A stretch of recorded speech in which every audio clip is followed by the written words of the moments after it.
Hello, good evening. Thank you very much for joining the Counseling Division this evening for our presentation. We very much appreciate your participation. And we also just wanted you to be aware that we're very happy with the conversations and time that we've had this interesting school year to work with your children as well. So I would like to start out by doing some introductions. My name is Brandy Ambrose. I'm a counselor here at OPRF, and my colleagues are Scott Sponsler. Hi, everyone. Miss Erica White. Good evening. And Miss Julie Fuentes. Good evening, everyone. So this presentation is going to address some of the interesting things that we've discussed with your sophomores so far this school year. And what we like to say is this is kind of a demo presentation. So if you do have, your child within earshot, please do invite them to sit next to you. Maybe they can open their school device and maybe kind of do a demo as we go through this. So much of what you will see this evening is material that we've rolled out specifically for your kids as they're moving through the end of their sophomore year and into summer. So the presentation will be under an hour long, but we also want to let you know that we will spend some time answering questions at the end for the good of the order. If you do have questions that might be a little bit more private, we would direct you to have conversations directly with your child's counselor. If you have questions, please do put those in the chat. And some I may be able to answer as we're going through the presentation, but if it's a question that might benefit all of us to hear, we may save that for the end. So again, thank you for being here this evening. This presentation will be available and sent to you after tonight.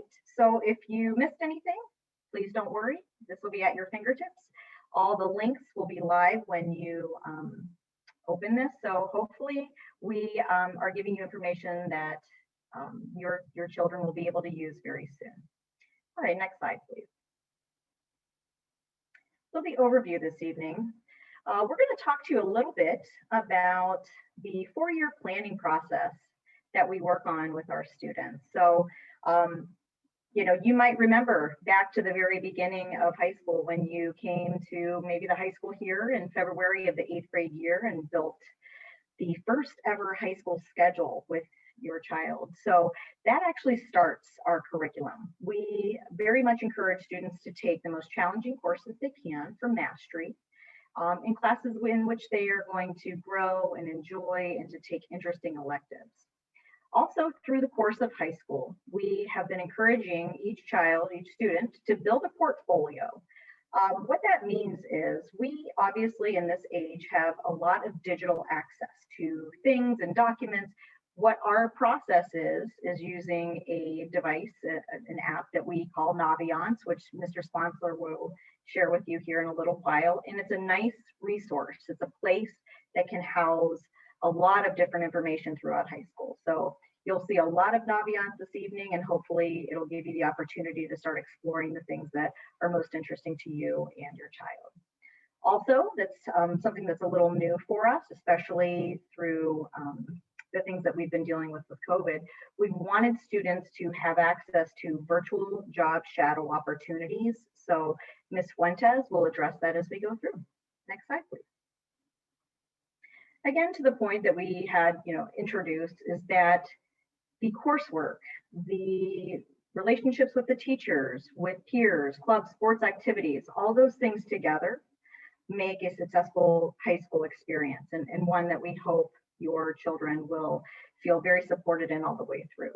So the other thing that we want to make sure that we're supporting is the next adventure after your child leaves high school. We want to make sure that we spend adequate amounts of time talking about the things that are interesting, the things that they may enjoy, potential majors, careers.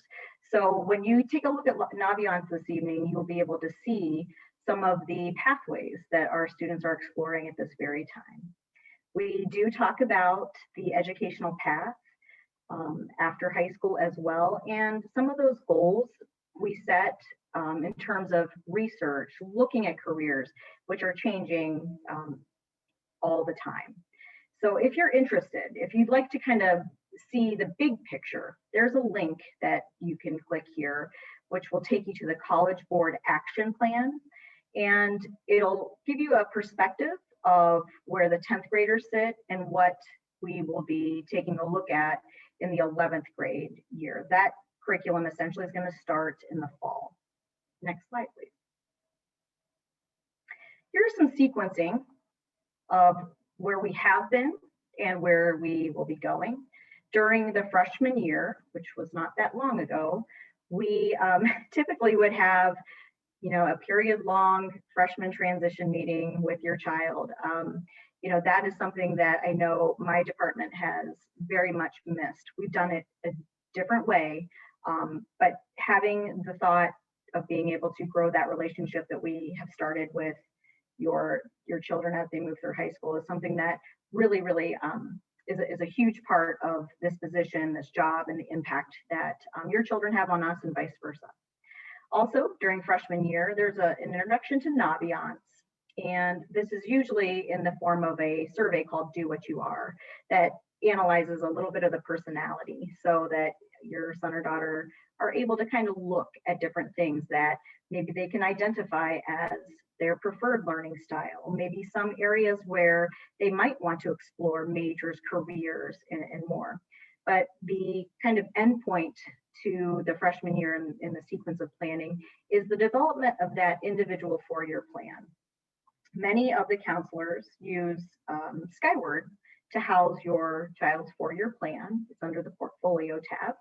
Other counselors also have a working document through Google. So you can just kind of ask your son or daughter to see if they can show you this four-year plan. So that's setting the stage. Sophomore year, more in terms of the career development.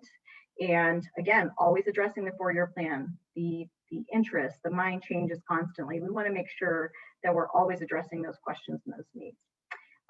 As of a few weeks ago, the sophomores were invited to a meeting called Build Your Portfolio. These were group meetings.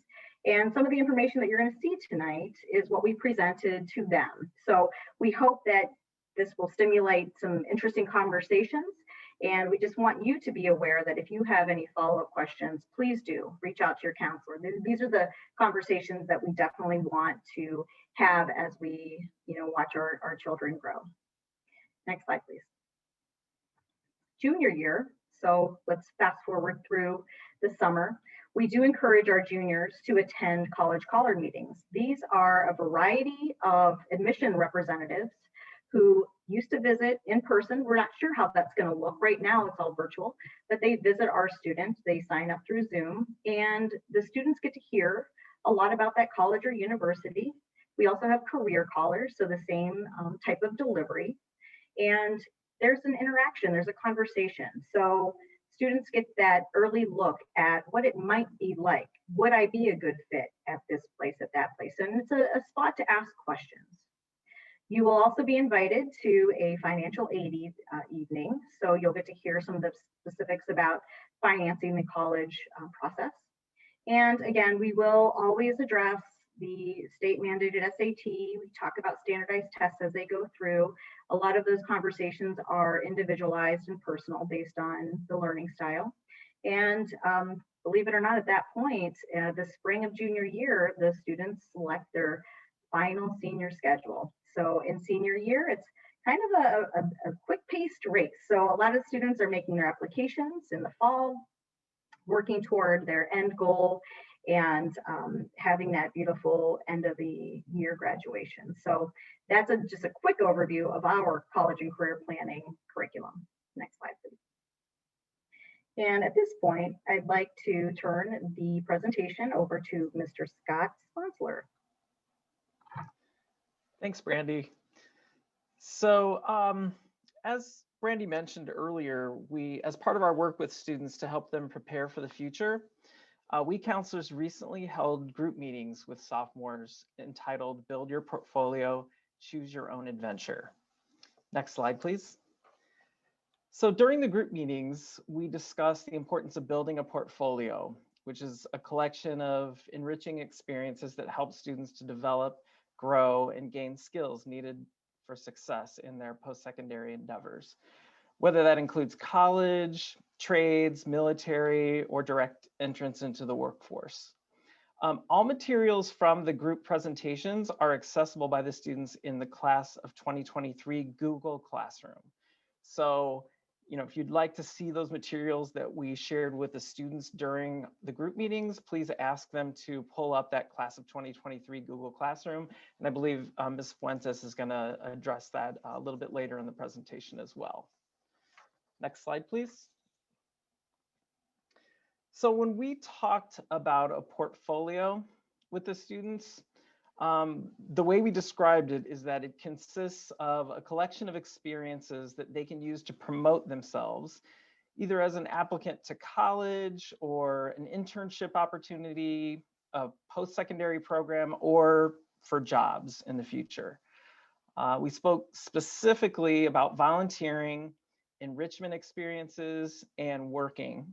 And we provided the students with links to specific opportunities available in our community, as well as links to programs and opportunities in the greater Chicago area and throughout the state of Illinois.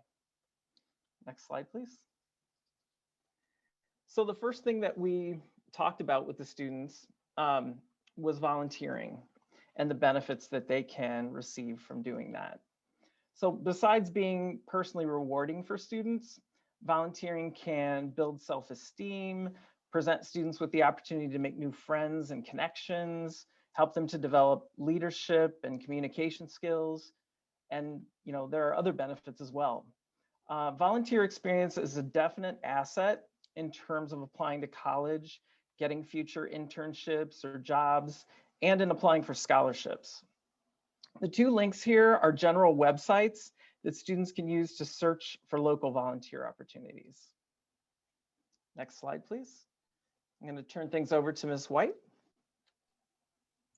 Sure thing. So the next thing that we talked with students about was exploring enrichment program opportunities. And the one thing that I want to make clear with this is that really sophomore year and going into the summer before junior year is really all about exploration. So we don't necessarily expect for students to know today without a doubt what they want to do for a potential career or even a college major, but we do want to really encourage that they get out there and get their feet wet. And an enrichment program is a great way for them to do that. So enrichment programs can really run the gamut. Some of them are more focused in academics where students are taking classes. Others are definitely hands-on where students are getting opportunities to try on a new career for size. There's many benefits, of course, to enrichment programs, but we hope that the bottom line is that it will shed light for students on what they're good at and what they might be passionate about going forward. I know we've been in an interesting position in this past year with the pandemic. We've heard encouraging things from a number of programs, university settings, locally and around the country that are starting to open up their programs again. So one that we have on this slide here is a search engine through the Illinois Association of College Admissions Counseling. That is a premier hub where students can search for opportunities throughout the Midwest. And the nice thing about it, depending on what your comfort levels are, is that students can find opportunities that are starting to be offered in person or hybrid, and some are even still offered virtually. Our hope when we think about this idea of the portfolio is that students will start to develop things that they can eventually showcase to maybe a college that they've done. We always, as counselors, hear stories of students coming back from that phenomenal summer experience that they had at a culinary arts program or where they were traveling or doing some service work, right? That really shaped them. And we hear it starting to be the beginnings of a college essay. So we do encourage you to explore those with your student. And those are awesome things that they can come in and check out with us as their counselors. Next slide, please. So summer jobs, a number of students have started coming into the counseling office asking about, are there opportunities out there? Can I work? Should I consider working? Sometimes parents will ask us, well, when we think about college, should our teen get a job just yet, or should they just focus on their activities? And, we hear from colleges all the time that, they really want to see students that have a well-rounded skill set. So again, maybe that was trying out an academic enrichment program on Northwestern's campus over the summer, or maybe it was working through the park districts. A lot of skills to be had over when we think about a summer job for students going into between sophomore and junior year. And that big one there, of course, is time management. So maybe your student has had some challenges with some of those planning and executive functioning skills. Having that responsibility of a work experience can really help them learn some accountability in terms of planning out their schedule and their time. We see that students, though, having an outside job does take up some time, right? Students that typically have jobs are learning ways to better organize themselves and their commitments. So that's a big gain to come out of that. Of course, we want students to continue to work on those interpersonal relationships, interpersonal communication skills, and that relationship that they build maybe with a supervisor or working on a team project is certainly one that can help strengthen their skill sets. Next slide, please. So here, of course, these are all local places that we want to highlight. The organizations listed on this slide are those that have reached out to us in recent times, and just because they have really solid relationships with OPRF students. As counselors, we've been in touch with the various park districts, the zoo, even Culver's, a number of other fast food places who are saying, yes, we're hiring. Some of our restrictions are being lifted. We are actively looking for students. So if you are looking for a way for your student to start, learning some financial literacy skills, learning about saving money, having that responsibility, know that this is a perfect time for them to go ahead and get started and check out some applications. A quick note about work permits. A lot of times we get asked about, well, does my student need a work permit? If your child has turned 16, they do not need a work permit. If they are still 15, there is a process for that we can assist with at the high school, and we'll show you in our Google Classroom where you can access more information about that. Next slide. Finally, we talked with students about developing a resume. Now, some students, of course, would say, how do I develop a resume? And I haven't worked yet. I'm not sure what I should include on it. We absolutely want students to start thinking about cataloging their experiences. And as high school students, they do have experiences that are worthy of tracking. Things like what classes they've taken, their GPA, maybe they are involved in some clubs or extracurricular activities in or outside of school.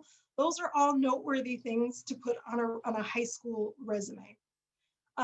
When we think about working with students in the senior year, it can be an overwhelming process when they're starting to work on college applications and thinking about, what did I do?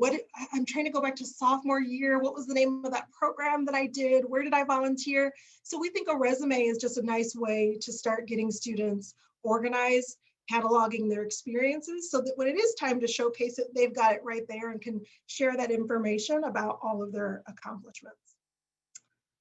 The final note that I'll make about the resume, again, a part of this presentation is really delving into our Naviance platform, which explores careers as well as college search options. But Naviance does have a resume feature that we really, really like as counselors. So encourage your student to show you how to get in there.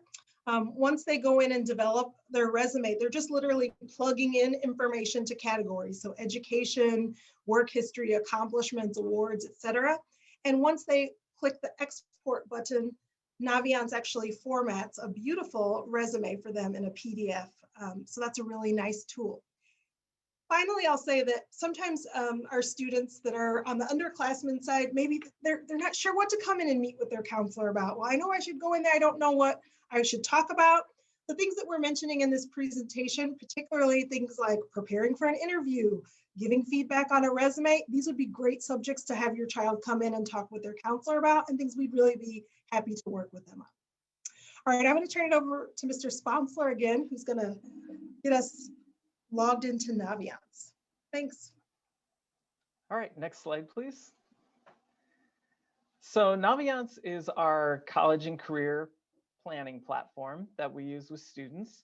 And it's really a comprehensive platform that helps us to assess and develop essential competencies students need to be successful after high school. The Naviance platform helps us understand students' interests, strengths, and needs so that we can individualize the support for them to help them reach their post-secondary goals. And it's nice because not only can the students access it, but we counselors can access it and parents can also access it so that we can all be working collaboratively to help the student achieve their goals for the future. Next slide, please. So these are the steps for parents and guardians to create an account and log into Naviance. You'll also see this live in the following slides. I have a couple of slides after this one where you're going to be seeing demonstrations of logging into Naviance and accessing the various features. So in order to get to Naviance, the easiest way is to go to the oprfhs.org homepage. And then under quick links on the right-hand side, you're going to scroll down and click on Naviance. If this is your first time, which for most of you, it will be, unless you have another student who's older, you're going to click on I'm new and need to register toward the bottom center. And then it's going to ask you for a registration code. And those codes are simply a capital letter A plus your student's ID number if you're listed as parent guardian number 1 in Skyward, or a capital B plus your student's ID number if you're listed as parent guardian number 2 in Skyward. If you forget that information because you're not logging in tonight and setting up that account, just send a quick email to your child's counselor and they can remind you of the registration code that will get you the access. And then you're just going to follow the prompts as directed to create your account and log into Naviance. And then when you are logged in, you'll actually then see your child's Naviance instance. So, whatever they've done, the results of different surveys, if they happen to have researched and added any colleges or favorited any careers, you'll be able to see all of that. And, hopefully that will spark some discussions and allow you and us as the counselors to work collaboratively to help support the child in achieving their future goals. Okay, so for the next few slides, we're just going to play the demo videos and you can take a look and look at the various features of Naviance. Hello, and welcome to the first part of our demonstration of Naviance, our college and career planning platform.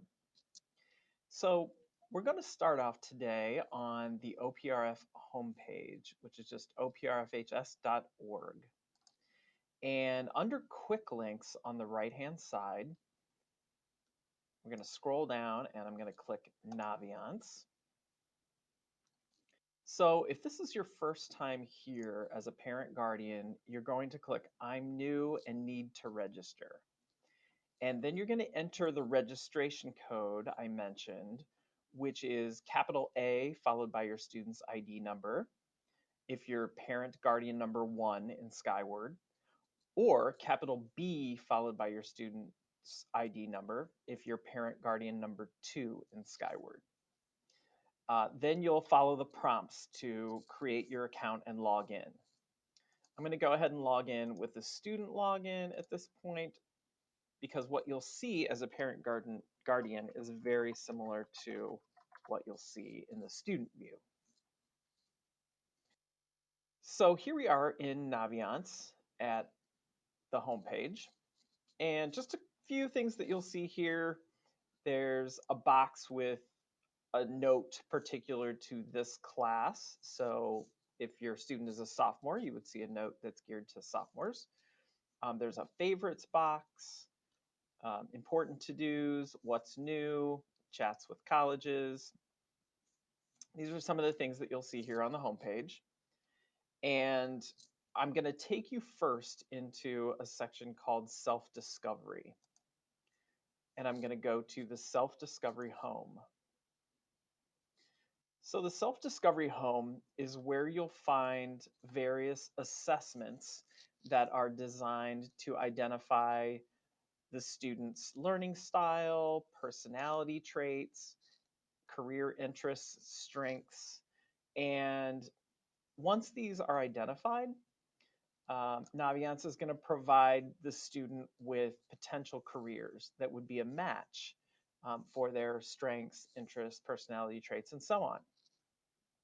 So all of these assessments are available to your students, and they take about 10 to 15 minutes apiece. And then at the end, like I said, you'll get a complete report that will identify whatever it is the assessment is trying to identify, followed by matching careers. So I'm going to show you the results of the Achieve Works personality survey so that you can see the results here. So I'm going to click on View Results. I've already taken this survey. And when you click on that, what you're going to get is a summary of your personality results. Okay, so now everyone knows what my personality type is. And then you'll get, some details about what this means. As I scroll down, you're going to get more information in the various areas. And then it's going to tell you about your students' strengths and challenges with regard to learning, with regard to work and productivity, as I scroll, with regard to communication. So there's a variety of areas where it's going to identify strengths and challenges based on the personality type. And then if I scroll all the way to the bottom, I apologize for a lot of scrolling, you're finally going to get to some recommended careers. And then you can click at the very bottom, see all career recommendations. And when I hit view recommendations, it's going to bring up all of the career recommendations that might be a good fit for the student. And you have the opportunity then to click on any one of the various career possibilities and get a lot more information on that particular career. So again, that is the self-discovery area of Naviance. And as your student takes more and more of those assessments, you're going to get more and more information about their strengths, their personality, and learning styles and various things like that, which will always then lead to potential matching careers.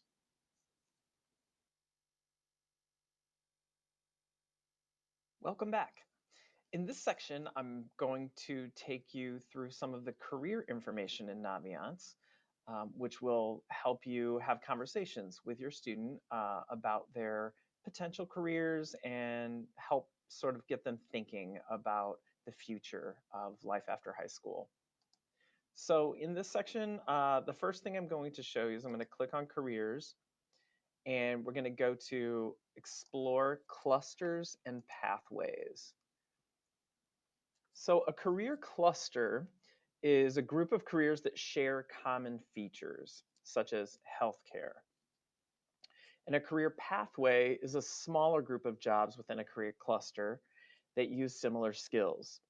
And a pathway typically starts in a lower level job and then moves in progression to jobs that require, more skill and ability.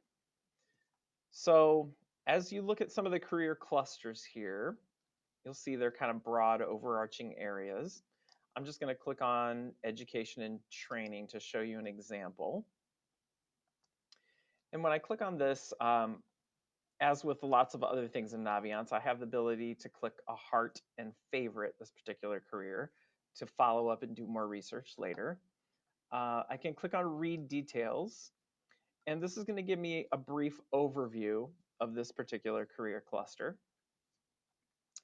It's also going to show me related pathways. So administration and administrative support, professional support services, teaching and training in this instance. And then there are various things I can click on down below. Upcoming events, if there are any events that will give information about education and training coming up, the employment outlook in this career cluster, related occupations, related majors, and a plan of study that students can start to implement in high school to best prepare for careers in this particular career cluster.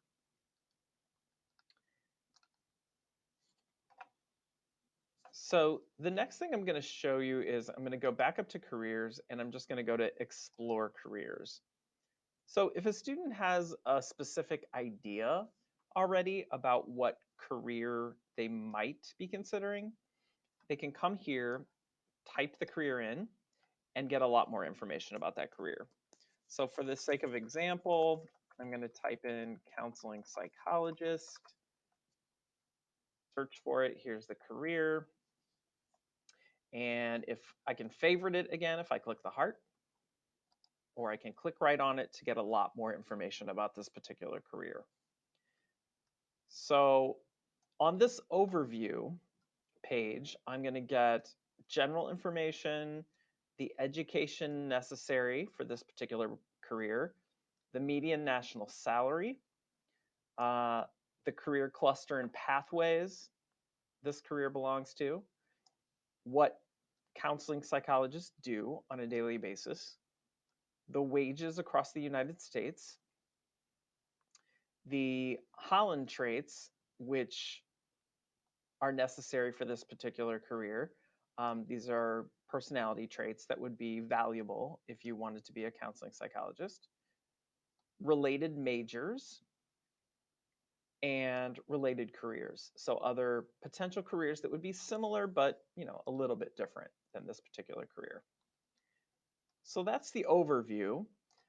You can also click on skills and experience.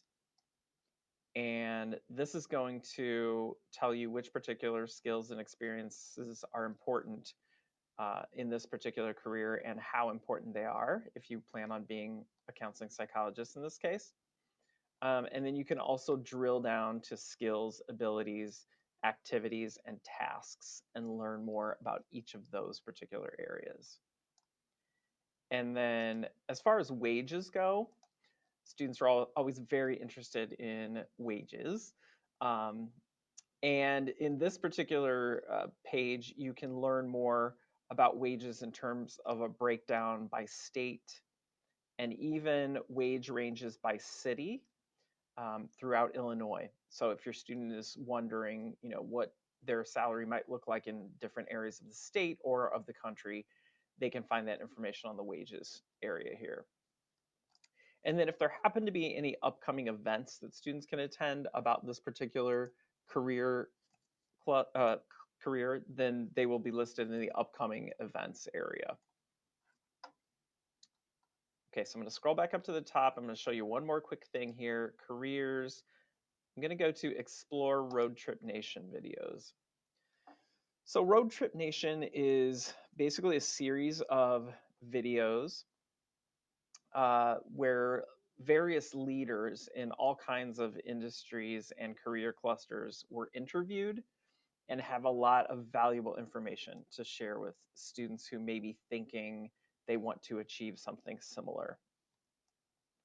So if it's the first time here for the student, you can click Find Your Road, and there's going to be some questions about areas of interest and things like that that will help identify which videos would be most valuable for the student.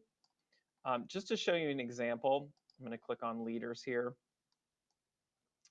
Let's say the student wanted to become a photographer. So you could click on Abelardo Morel, who's a photographer and professor at the Massachusetts College of Art and Design. And you could watch the videos for Mr. Morel. So, you can see the titles of the videos over here. It's about the work. It shouldn't be easy. Stick with it. Processes and the details and so on. And, students can learn a lot of very valuable information about what it takes to be successful in this particular career from a leader in the industry.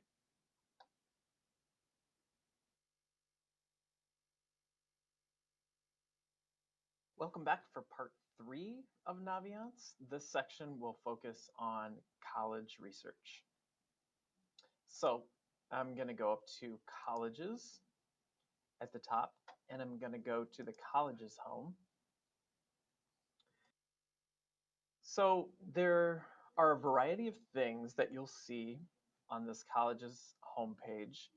There's a Find Your Fit box designed to help students find their best fit college. There's a Research Colleges box. There's an Apply to Colleges box, Scholarships and Money box, Find Virtual College Events, and then college visits down here at the bottom. These are actual college representatives that come to OPRF to talk with students and give them information about specific colleges. We also call them college callers. So I'm going to demonstrate the Supermatch College Search, which is one of the ways that students can search for good fit colleges in Naviance. So the Supermatch search works very similarly to a lot of different college searches in that you are able to choose a variety of criteria: location, academics, admission, student life, diversity, institution characteristics, cost, and so on. And based on the criteria that you select, it's going to then try to match with colleges that meet that criteria. So I'll just do an example so you can see how it works. I'll click on location. Let's say I know I want to stay in the Midwest. I can narrow it down to Midwestern states. If for some reason I don't like Ohio, I could take Ohio out, for example. There's lots of different ways that you can work this. Let's say, I know I want to be in an urban environment, so I'm going to click large city, small city, and then I'm going to go to academics. I'm looking for a bachelor's degree. In this case, if I knew my major, I could type in a particular major to make sure that institutions had that major available. I could go to admission. I could put in my GPA. So if I want to make sure, that my GPA is kind of in line with the colleges that are coming back, I could do that. I could put in my standardized test scores. I could put in the acceptance rate. So if I'm looking for a college that is, very selective and maybe kind of difficult to get into, maybe a reach, I may choose 25% or lower. If I want more, a more open college acceptance rate or easier to get into, perhaps I would click a higher level acceptance rate. I could go to student life. This is everything from clubs to Greek life to ROTC, diversity. I can specify a percentage of minority students. I could narrow things down to HBCUs, historically Black colleges and universities, Hispanics serving tribal colleges, LGBTQ plus inclusive, male, female, gender. Institution characteristics, this is where I would designate, maybe the size of the school, student success rates, things like that. Cost, so I can limit the cost if I want, right? And then as you'll see, when I scroll here, it automatically puts things into the must-have category. But if something was just nice to have, I could move it over to the nice to have by clicking the arrow. And when I scroll down, I'm going to see colleges that actually match the criteria that I put in, and it's going to tell me the percentage match of each college. So again, like with most things in Naviance, I could click favorite to kind of put this on my favorites list of favorite colleges and do more research at a later time. I could also click directly on a college to get a lot more information about a particular college and university. I want to go back to the college's home for a minute. You can also, if you have a specific college in mind, you could just type in the name. I'm going to put DePaul in, for example. Scroll down, click on DePaul University, and you're going to get that full information page about this particular college or university, which, as you'll see, includes a link to the website, virtual tour potentially, pictures and videos of campus, There's a variety of things you can click on at the top: overview, studies, student life, admissions, costs, and spotlights. And then if you scroll down, you get a lot more information about this college in terms of the net price, graduation rate, acceptance rate, college overlaps, which are other colleges that applicants to DePaul also applied to, and deadlines. And then as you scroll down, you're going to get, again, further information about this particular college. One other thing I wanted to point out on this page, and we point this out to students quite often, if you go to the admissions tab, this is going to be helpful in determining if this is going to be a reach, match, or a safety school for you. A reach school being a school that may be difficult for you to get into or challenging to get into. A match school that kind of aligns with your academic credentials, and a safety school would be a school where you're pretty much guaranteed admission because your academic credentials are higher than their averages.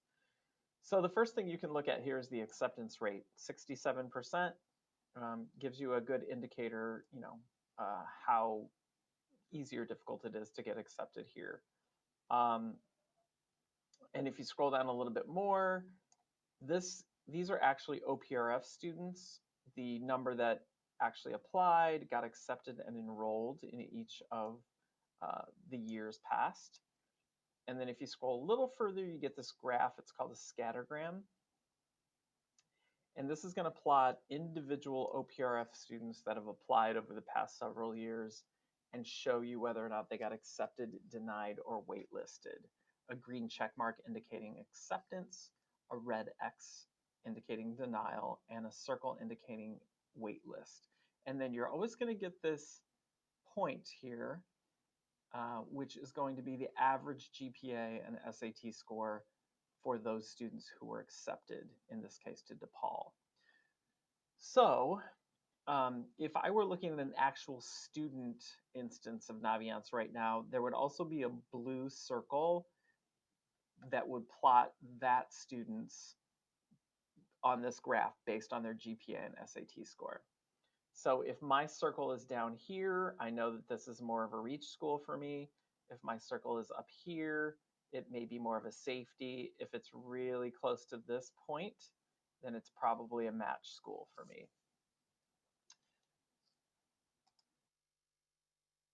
Okay, so in this case, I've favorited or put DePaul University on my colleges I'm thinking about list. Just want to show you how to access that. So if I go back to colleges, right here, I can click on colleges I'm thinking about, and I can see the list of schools that I've favorited in Naviance, which makes more research on these schools easier and sets things up for me to actually make these active applications at the beginning of my senior year. I can also access that list directly from the Naviance homepage when I log in. Colleges I'm thinking about is right here. Okay. So that is a very brief overview of colleges and one way to search for colleges and do research in Naviance. There are a lot of other things to click on and explore in here. I just wanted to give you kind of the basic college search features. So just a couple other quick things to point out before I wrap up here of the Naviance demo. If you come up here to the upper right corner under About Me, you can click and display this drop down. A couple other interesting things here. One being the game plan survey. This is a survey that students can fill out that will give both us counselors and parents information about what the student is thinking for after high school. So they can put in their goals, their career interests, their college interests, and save this in this game plan.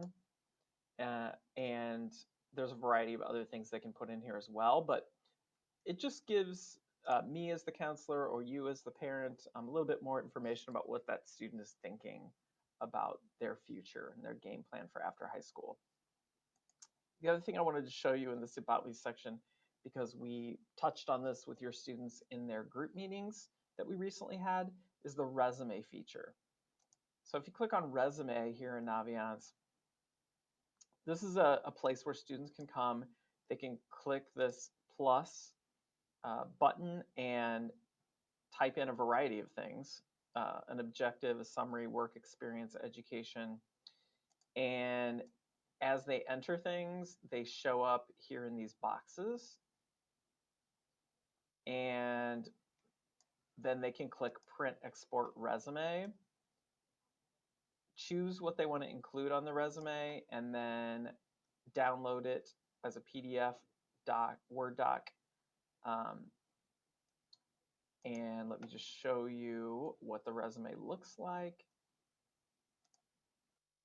after the student downloads it. So it actually formats everything very nicely for the student. So they can just print it out, they can save it and attach it to an email to an employer. It's a really nice feature, and it really makes resume creation pretty easy for students so that they can do it easily in Naviance and have this nicely formatted resume that they can use if they're trying to find a job while in high school. So it's a great opportunity for them to kind of get started with a resume here in high school. Okay, so again, that was our brief demonstration of Naviance, the college and career planning platform. If you have any questions about Naviance or how to utilize Naviance with your student, please feel free to reach out to your child's counselor. Thank you.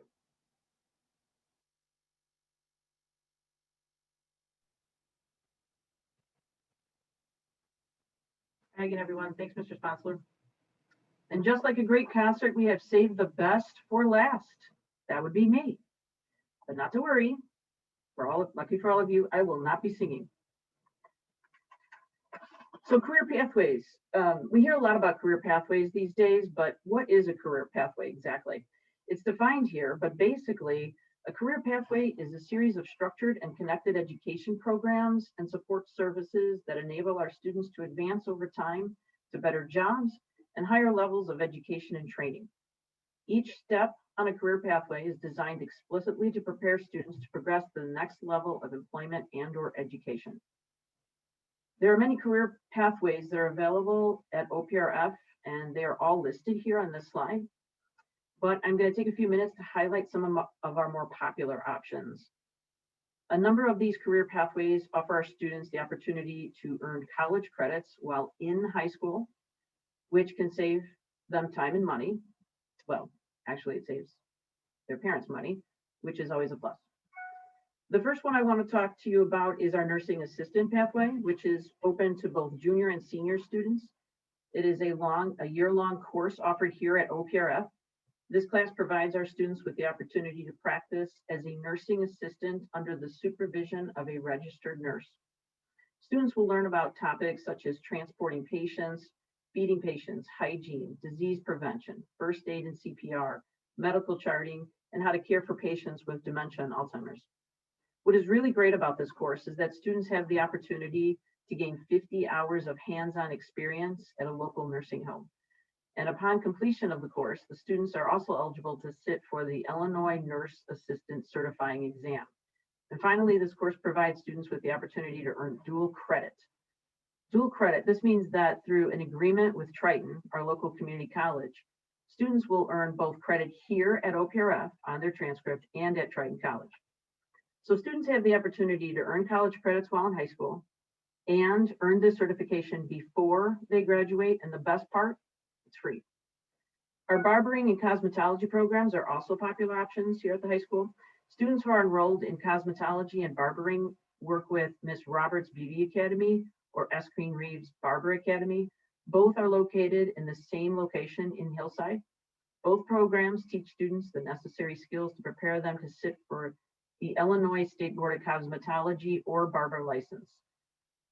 Barbering is very similar to cosmetology, with the main difference being that there's a focus on men's needs, including male skin care, beard care, and using a razor, whereas our cosmetology program has a much broader scope, including nails, skin, and hair. Both programs are similar in that students can start the 2-year program in their junior year and complete it before they graduate, or they can start at senior year and continue on after graduation. If students start the program in their junior year, the high school will assist with tuition and fees for both years. However, if they start the program during senior year, then the students are responsible for the cost during their second year. This program gives our kids the opportunity to learn a life skill that they can choose to take with them directly into the workforce, or there have been students who have completed the program and went on to pursue a 4-year degree in business, which could potentially come in handy if they decided to own their own salon or barber shop in the future. If your child is interested in pursuing one of these options, please encourage them to reach out to their counselor to see if they can fit it into their schedules. And relatively new to our list of career options is our Pathways to Teaching program. This program is for qualified senior high school students who are interested in becoming teachers. Similar to our nursing pathway, students have the opportunity to earn both high school and college credits simultaneously. However, Pathways to Teaching provides students with a real college experience because it requires them to physically attend classes at Concordia College 2 days a week.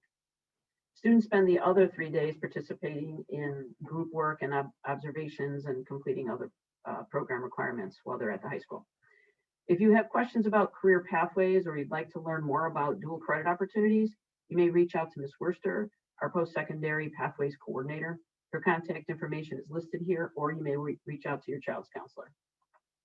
Next slide.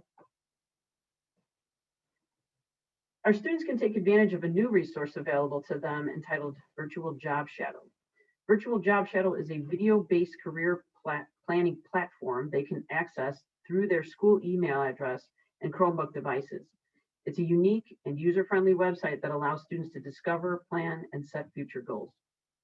Why is virtual job shadowing important? It provides a one-stop shopping access to hundreds of career paths, but it also encourages our students to become invested in their futures by underscoring the relationship between their academic coursework and the career opportunities, motivating students to become dedicated learners. And most of all, it will help prepare our kids for the expectations they will face in the 21st century workforce. Next slide. And now we want to play a short demo highlighting some of the features of the Virtual Job Shadow website.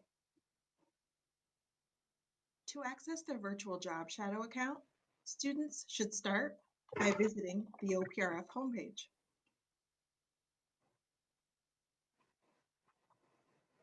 In the Search Site section, simply type Virtual Job Shadow, which will take students directly to the Career Pathways page. Here you see that Virtual Job Shadow is highlighted. Students can scroll down and click here to access their account. It's important to note that students should be logged on to their school-issued device. Once the OPRF portal is selected, students will be prompted to log in with their OPRF email account credentials. There are many tools and resources available in the Virtual Job Shadow platform, which you'll notice here on the toolbar at the top of the page.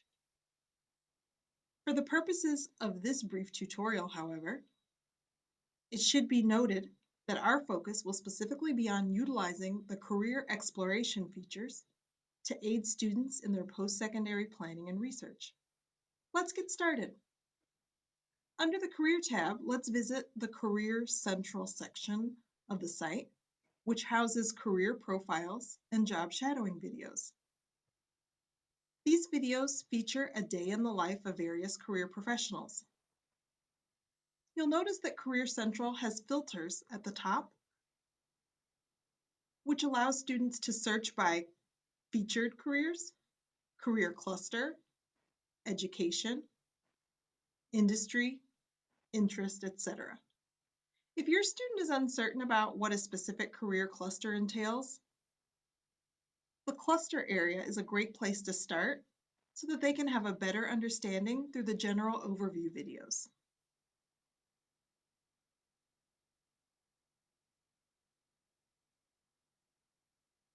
Let's check out the STEM section.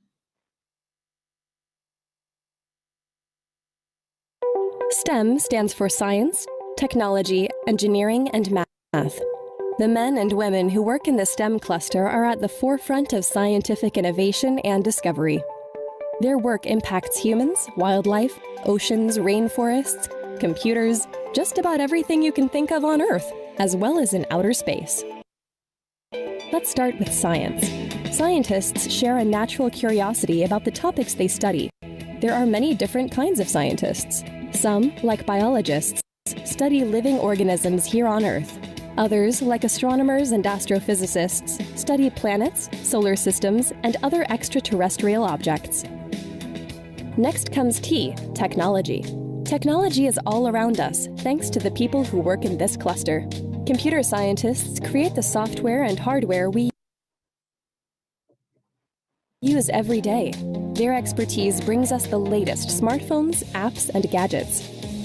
On to E, engineering. Engineers combine creative thinking with math, physics, and other sciences to solve real-world problems. Engineers have a variety of specialties. Some build mechanical systems, others design electrical systems, and still others construct aircraft. All engineers are critical thinkers who work to find innovative solutions to all kinds of problems. Finally, M, math. Math is important to everyone, but especially to the people who work in this cluster. Knowledge of advanced math like calculus and statistics is critical for those who work on the front lines of scientific discovery. If you enjoy taking things apart to see how they work, you like solving challenging problems, you might choose to work in a STEM career someday.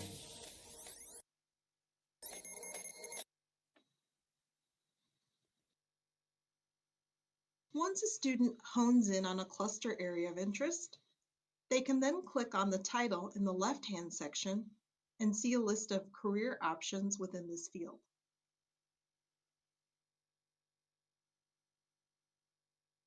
From here, once a career is selected, students then have the option to view a series of brief Q&A video interview segments where real professionals discuss day-to-day aspects of their job responsibilities.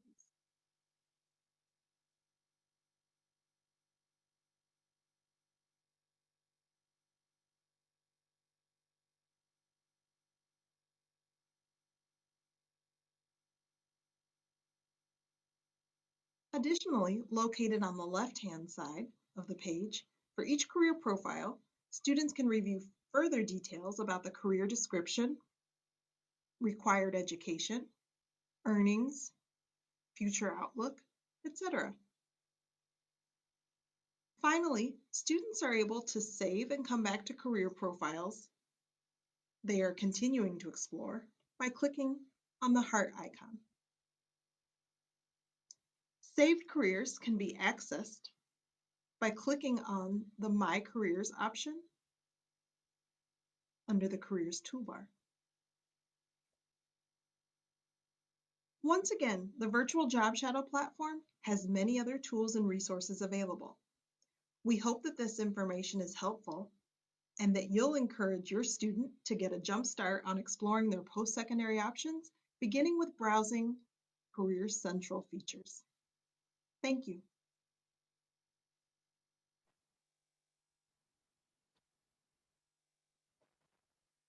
Our sophomore students can access all of the materials that were presented to them during our recent group meetings, including the PowerPoint in their class of 2023 Google Classroom. The PowerPoint includes links to volunteer, enrichment, and employment opportunities. There's a copy of the work permit application, along with information on how to create a resume that Ms. White mentioned. Have your child share this information with you. Additionally, you will be receiving an email before the end of the week with a link to this presentation. Next slide. We want to thank all of you for joining us this evening. We hope that you find the information that we presented tonight helpful. If you have any questions for the group, we will take them now in the chat. If you have questions specific to your child, please reach out to their counselor. Thank you. As Ms. Fuentes had just mentioned, the Q&A is open. I do have a question that was listed earlier for the good of the order, and I'd like to share that, and maybe someone from the panel can go ahead and address it. And the question would be, for the piece of Naviance, maybe Mr. Sponsor, that you presented, is this something like when you're going through and you're putting colleges I'm thinking about and looking at scattergrams, is that something that students typically just do on their own time, or do students have in-school time to work on Naviance and explore this? Are they doing it during advisory? Can you just give an overall picture of when students are working on this? Sure, yeah. So freshman year, like we mentioned, we have them log in, create their, make sure they have access to their accounts, and we have them do that AchieveWorks personality survey that I showed in the demo. And they do that during advisory.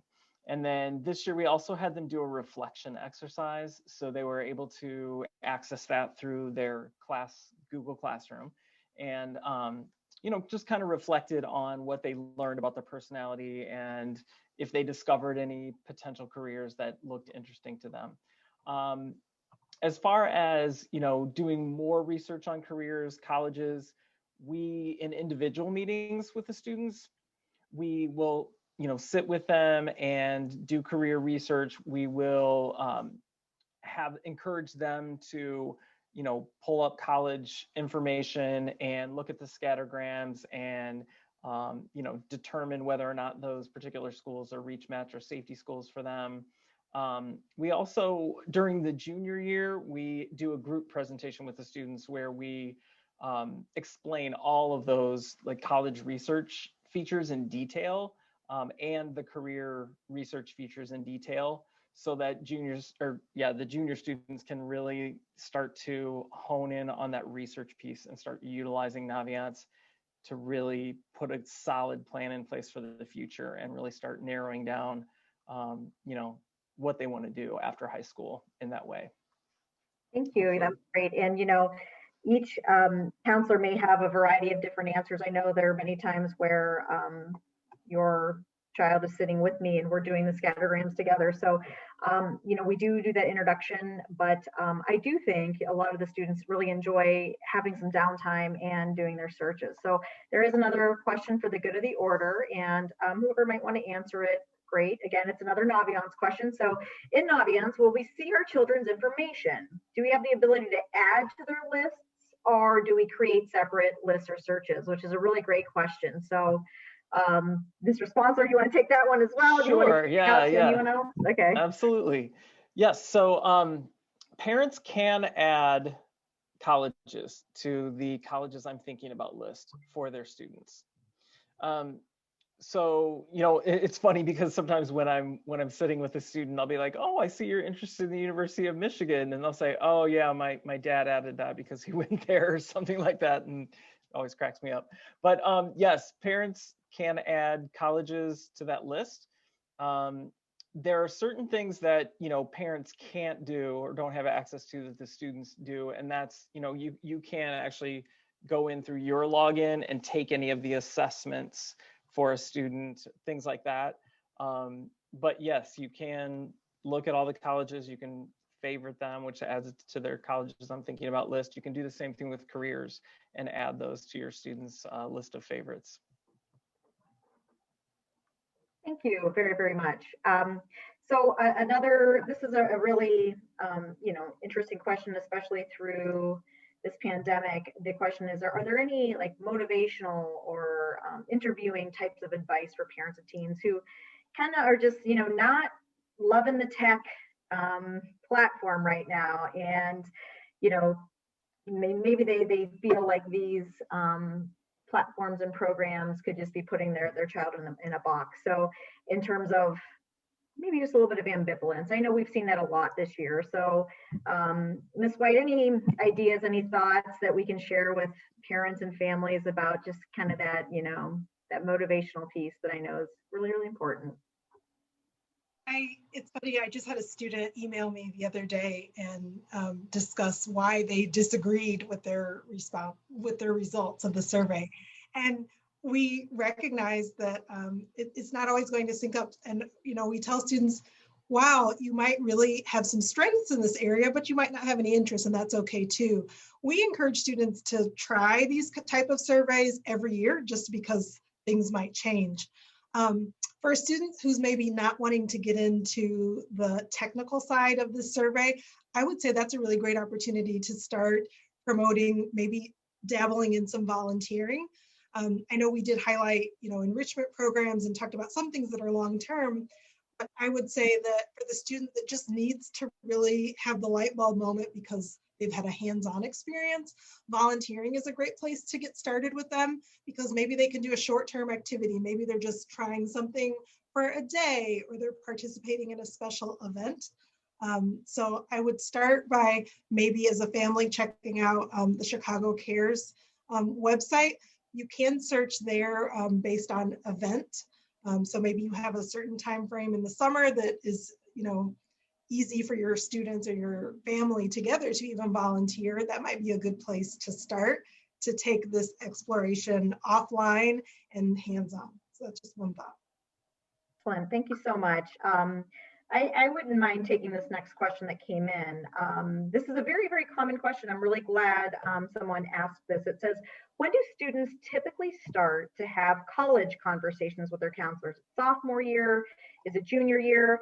So, this is a point of conversation in that, as I mentioned before, that February of 8th grade is really kind of the first conversation that we have about college exploration. Believe it or not, it's not explicit, but when we are looking at things like the caliber of the curriculum that your child will take, that's really one of the very, very first points of contact talking about post-secondary, especially college post-secondary process. So what we developmentally like to see with our students is that freshman and sophomore year, we have a lot of focus on developing the interests of the child. For example, what electives have they chosen to take? Have they fallen in love with their engineering? Are they really involved in the broadcasting world? So what we're trying to do is to cultivate the interests of the child, and then we get explicit with college conversations the fall of junior year, and that's very, very intentional. Most colleges, 2 and 4 year, ask us to work with students to encourage them to take the most challenging coursework that they can for mastery. Mastery can be a variety of things. We kind of look at that as a range of A's, B's, see if they're really, really passionate and trying very hard. So we don't discourage those more challenging classes, even if that C comes with it. But, we're also looking for balance. So freshman and sophomore year, a lot of content, a lot of balance, those academic skills in place, because what we don't want to do is we don't want to fall in love with a particular college or university as a freshman and then shape their entire high school career around that institution. So we're trying to develop the personality, and with the more than 4,000 colleges that are available to them in the United States, we know that our job with families is working together to find those great fits. And most times there's more than one great fit. So explicit college conversations with making lists and putting schools down on paper, typically you're going to see that the fall of junior year, and that's very intentional. So thank you very much for that question. Really, really do appreciate it. I'm going back to the Q&A and looking to see if anybody else has questions. We are absolutely happy to stay and answer anything that you can think of. If you have a more personal question and you'd like to have that conversation with the counselor, we totally understand that, not a problem. But we do want to make ourselves very available to you, to your children. I know that putting this together, we try to think of every student and what they may want so that everybody could find at least 1 or 2 things that they could explore on their own that would be of interest. So if there's something that you didn't see or hear tonight, we would love for you to kind of let us know that as well. We're always trying to perfect our programming. So I got a couple extra questions in the chat, and anybody on the panel, feel free to take these. These are really good questions, and we get this a lot. In this new world of of COVID, there are ever-changing parameters around standardized testing. So I'll just set this up by saying we are reading, we are listening, we are talking with colleges constantly, and the colleges are still determining their policies for standardized testing in terms of ACT and SAT.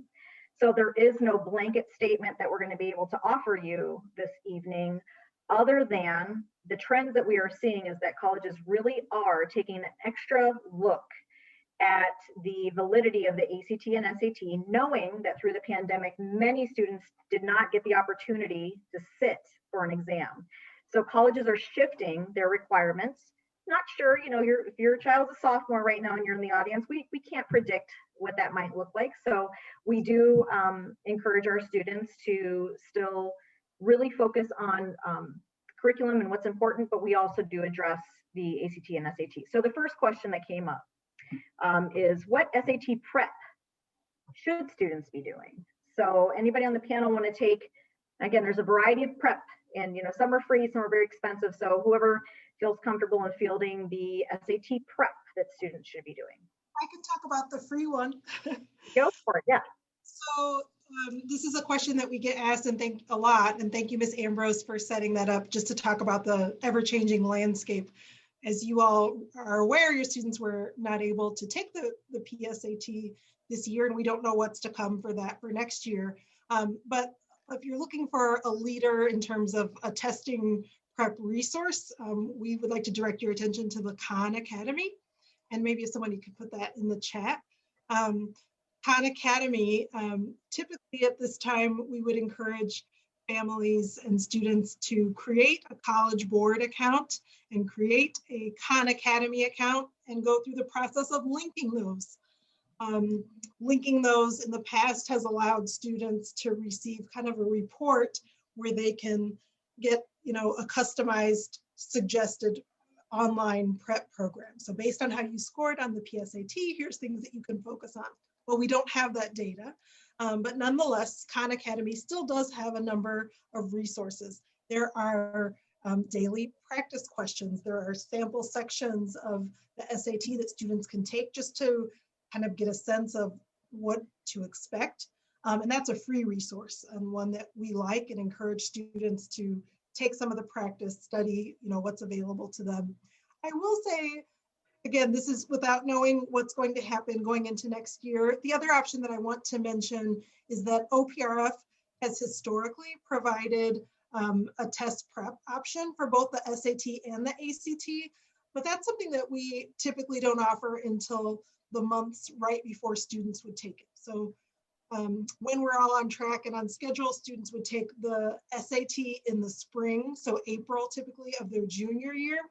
So stay tuned for announcements from our testing coordinator, Ms. Myra Delgado. Typically, she is the person that will advertise the test prep options that we have around December, with the prep class taking place between January and March. So a lot of those programs will really are best utilized right before the student is ready to take the exam, because it helps them just with the strategy of what the test is going to look like, how to time themselves, but it also gives students the chance to move through their junior year curriculum, which is necessary to also do well on that. So those are two tidbits that I hope you find helpful to check out Khan Academy. It is a solid resource for you. Perfect, thank you. And that leads right to the next question. When do kids typically take the PSAT and SAT? So fall of the junior year, we will see the PSAT, and we're going to be checking the school calendar to, those dates will be posted as it gets closer. And typically, one of the first times that, and to Ms. White's point, the SAT is taken is after the majority of that junior curriculum has been delivered. So most times you're going to see that in April of the junior year.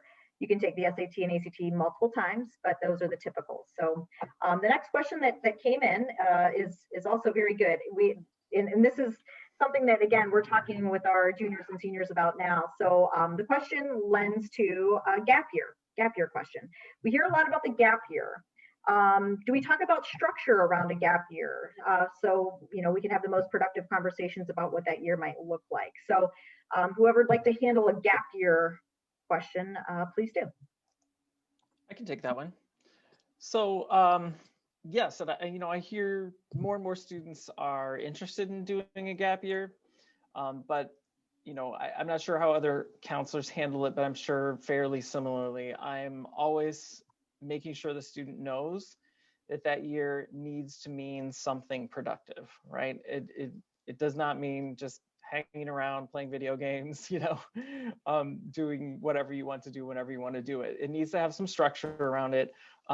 We have in the past, we didn't do it last year because of the pandemic, but we've had a gap year fair in January here at OPRF, which a bunch of programs come here to OPRF and advertise and give information to families about gap year programs. But a lot of those programs might be an international program of some sort, where you can learn a language or do some sort of service work. There are internships that students can do in areas of interest. Students can get a job, save money, gain work experience. I mean, there's all types of things that students can do. But yes, we definitely have the conversation that, gap year is a chance for you to maybe take a break from traditional school, but you also want to be learning, you want to be, gaining skills and doing something productive that you can learn from and use moving forward to your advantage. That's great. And the other thing that just came to my mind when I met with a junior, the student thinks that they definitely want to do a gap year, but we in this field know that lots can change. Lots of ideas can change within a year. So the way that I described it to the student was that let's put the gap year experience and do the research. Let's put that on the buffet of choices along with some 2-year schools, some 4-year schools, some work experiences. So we create this, and again, I'm just going to use the word buffet. We create a buffet of sorts so that when the student is ready to make that decision, the family is ready to make that decision, those have been explored on the table and available to the student and the family at that time. And to the question that just came in about how do you handle kids who are very capable, but right now think they don't want to go to college? What we do in our field, we listen. We do a lot of listening, and it's rare that a 9th or 10th grader, even an 11th grade student, has the exact same concept of where they want to be. This is an ever-changing conversation. This is something that we want to ask questions around. We want to explore. We want to work with families about this. But we just have the conversation. Maybe college at this point in time is not something that the child thinks they want to do. That's okay. We keep the conversation alive. We get to this next year, the next phase, and we still consider as a family decision, is this something that is going to get on the buffet? And again, that's the opportunity. That's the talking point. That's the time where we can develop a multiple amount of options so that when the time comes, which is usually May 1st of senior year for the family and the student to make that decision, that the research has been done and no one is coming to this, blind. So I hope that helps to answer that question. Let me go to another one. So yes, there's a question about catching the dates for the PSAT and SAT test. So if someone can post in the chat just the collegeboard.com site, and you can search national test dates in collegeboard.com. And it's kind of a nice chart. It'll also tell you deadlines to register, and then it'll let you know cost, and it'll tell you late registration fees and all that. So collegeboard.com will be the spot where you can find all of that information. It's actually .org. Oh, thank you. Nice, Tom. Thank you. I'll post it in the chat, the link. Okay, great. Okay, here's another great question around gap year, and it's a really good one. Important. It says, how do you manage applications to colleges post gap year? Does OPRF offer any help to students who took the gap year during the gap year? Anybody want to grab that? If not, I can take it. Anybody want that gap year one? All right, I'll take it. So again, when I go back to that buffet, a lot of students, I'll just give you a couple examples of what I've experienced, and if any of the other counselors have something different, that's great. Many of my students who take a gap year also apply to 2 or 4 year schools, like I'd mentioned. The majority of them will then defer, meaning they've gotten into a 4 year school of choice, but they're deciding to do a gap year. The college can grant permission to defer admission for 1 year. So there haven't been very many experiences where a child that I've worked with has solely done gap year without that next step plan. If that happens, I'll speak for myself. I have many students who are still in the area. Many of us live here, live very close. We still bump into students all over. And I feel like the relationships we've built the past 4 years, they're very comfortable in calling us, reaching out and asking us advice. And we're very, very happy to lend that hand. But what we try to set up is that the plan B is already in place if the child's taking the gap year. There's a deferment. So I hope that that answers the question. Okay, I see one more question in the chat. Actually, 2 more, and I'm not sure who might want to take this one, but how do students decide whether or not to take, or whether to take the ACT or the SAT? So whoever would like to take that one on the panel, ACT or SAT? I can take that. So the state of Illinois has a partnership with College Board. So the state mandated entrance exam is the SAT. So all students will take that during the school day in April, as Brandy mentioned. And that's a graduation requirement for the students in an Illinois public high school. Many of our students choose to take the ACT, which is not required, but they choose to take that as well because it's a different test format. There are some, fairly significant differences. For example, the ACT has a full science section, and on the SAT, science questions are kind of intermingled in the evidence-based reading and writing section. So, if your student is a really strong science student, they may want to take the ACT for that entire science section, which may actually work to their advantage. There are other differences between the 2 test formats, which, if you Google differences between SAT and ACT, you'll be taken to some sites that will outline all of the various differences. So we do have a lot of students that just take both to see if they happen to do better on one test format over the other.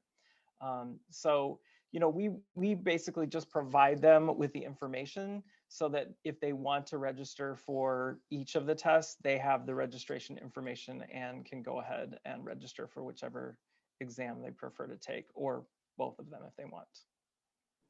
Excellent, thank you. The last question I'm seeing here in the chat, and again, please feel free, the Q&A, please feel free to add. Do graduates, OPRF graduates, have access to Naviance after graduation? Anybody want to take that one? No, they don't. That's the long and short of it, yeah. Yes, they don't. I'll add that once they graduate, College Board has some very similar college search tools, scholarship search tools. So I promise I'm not trying to do a commercial for College Board, but they really are a reputable resource and one that we lean into often in our college and career advising. So they do have a platform to search and to help you build a list. So that would still be accessible, obviously. And I will just throw in too that, one of the reasons why we do encourage students, even if they're taking a gap year, to apply is because it's a very much easier process to facilitate the applications to college while you're still here at OPRF during high school. Once you're out of here and you no longer have access to Naviance, which is what we use to send like teacher recommendation letters, counselor recommendation letters, transcripts, it becomes a little bit more, unwieldy for the student to try to facilitate all of that because they have to reach out to individual teachers, to the counselor separately to try to get rec letters sent. They have to order transcripts through the registrar's portion of our website, and it costs $5 per transcript to send. So yes, can they still apply? Of course, and we do everything we can to help them. but it's just a lot easier if they're here in the building during the senior year. So we try to have as many students take advantage of that as possible. The question that pops up in the Q&A, should students be thinking about teacher recommendations now? So yes, they should be thinking about it.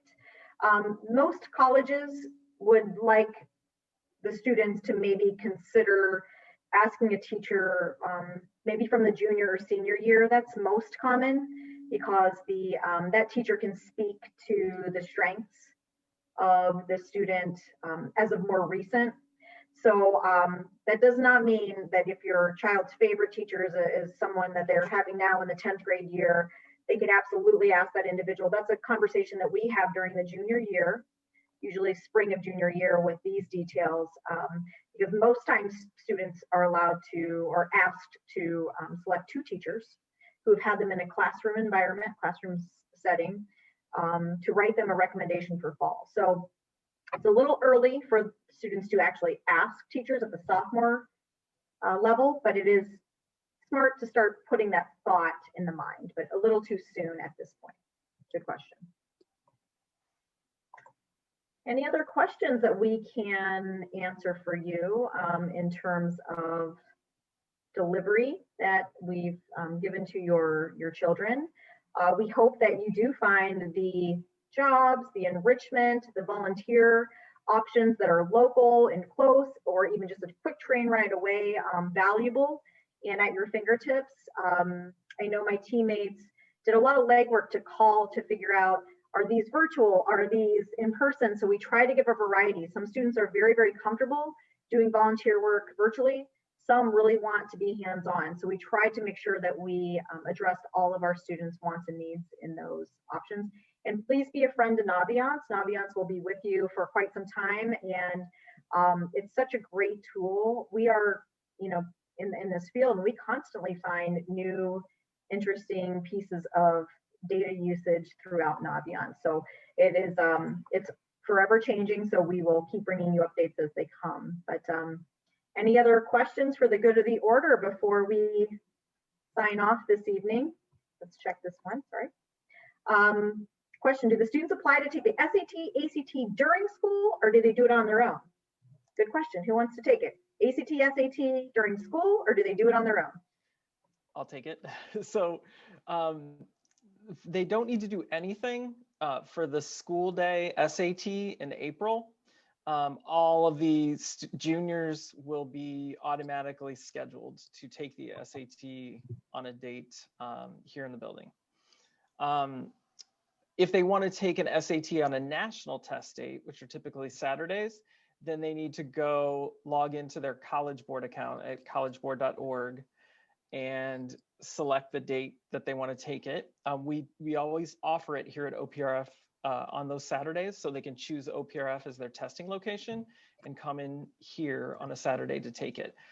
With the ACT, the student will always go to that ACT, I put the link in the chat, that ACT.org webpage, registration page, and we'll create an account and register through the ACT website to take it on a Saturday. Again, we offer it here at OPRF on Saturdays, so they can choose a Saturday test date and then come here into the building to take the exam. Thank you, Mr. Sponsler. The last question, I believe, is, I love this. Do we have another one of these meetings during junior year? Very helpful. Why, yes, you do. You have several opportunities to join the OPRF counseling department. During junior year, you will receive invitations for a variety of things. The two most popular items of topic would be the financial aid night. And there's also going to be a night for parents of juniors. So that will address a lot of things that we're doing with your juniors at that point in time, and you'll get more college curriculum. You'll see a lot more of Naviance. And there's also a lot of little things that pop up that we will constantly invite your children to, like an essay writing workshop night. So there are a variety of things that we're constantly rolling out to our kids to make sure that they feel supported. We take this as a very big team approach. So we love working with you as families. We love getting to know your children. So, as they leave us, we're just hopeful that they find happiness and that they've had their needs met. and that they are they look back and value their time at OPRF. So yes, you will see us again, maybe some different faces. There are 15 of us here, but yes, you will see more delivery from the counseling department. So any other questions for the good of the order at this point? Going once, going twice. All right, thank you so much for joining us this evening. Again, don't forget, reach out to us or to your child's counselor if there's more that we can do. We are here to help you and your family. Have a good evening. Thank you. Thank you. Good night, everyone. Good night, everyone.